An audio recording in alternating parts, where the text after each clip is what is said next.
প্রকৃতির বৈরী আচরণের শঙ্কায় সিলেট বিভাগের 4 জেলার সব হাওরে একটু আগেই শুরু হলো ধান কাটা মৌসুম। সরকারি সার বীজ পর্যাপ্ত না পাওয়ার অভিযোগ করলেও ফলন ভালো হয় খুশির ঝলক কৃষাণের চোখে মুখে। সিলেট থেকে স্টাফ রিপোর্টার দীপু সিদ্দিকের তথ্য ছবিতে ডেস্ক রিপোর্ট। সিলেট, সুনামগঞ্জ, মৌলভীবাজার ও হবিগঞ্জে এবার 4,95,691 হেক্টর জমিতে বোরোর চাষ হয়েছে। এর মধ্যে হাওরে 2,76,225 হেক্টর উৎপাদন হয়েছে লক্ষ্যমাত্রার চেয়ে বেশি।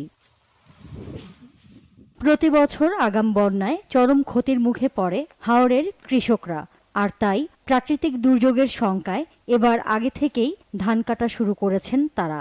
বিগত বছরের ক্ষতি পুষিয়ে নিতে কৃষকরা এবছর সর্বস্ব দিয়ে ফলিয়েছেন সোনালী ধান। বাড়তি যত্নের কারণে ফলনও হয়েছে ভালো, তবে প্রয়োজনীয় সার ও বীজ না পাওয়ায় কৃষি বিভাগের ওপর তারা ক্ষুব্ধ। এবার ফসল আল্লাহর রহমতে ভালো হয়েছে, কিন্তু আমরা তো এই যে সরকারি সার বরাদ্দ করে সরকারের সার দেয়, আমরা তো কিচ্ছু পাই না। এই যে এই কাজটা করছি 6 ক্ষেত আমি করছি, একটা সারও আমি পাইছি। আমি 3200 আর সার কিনে আনি আমি খেতে ফেলাই। এই পর্যন্ত সরকারি কোনো কর্মকর্তা আমার কাছে পরামর্শ লাগে আইছে না, কোনো কিছু দেয় নাই। আর যারা দেয় এরা ওই উপজেলার এরার আত্মীয় স্বজনটাই দেয়।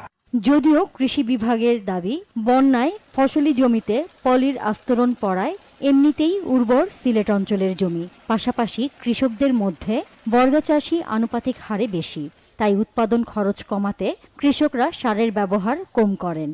এমওপি, টিএসপি, পটাশ সেগুলো কিন্তু কৃষক পর্যায়ে ব্যবহারের এখনো ঘাটতি আছে। কৃষক পর্যায়ে সারের যে পরিমাণ মাত্রা, সেই মাত্রা এখনো তারা পুরোপুরি দেয় না। সেজন্য আমাদের বরাদ্দিত সার গোডাউনে এখনো পর্যাপ্ত পরিমাণ আছে এবং অবিকৃত অবস্থায় আছে। সিলেট বিভাগে সারে কোনো ঘাটতি নাই। সোনার ফসল ঘরে তুলতে পেরে খুশি হাওরের কৃষকরা। Bangla vision news desk.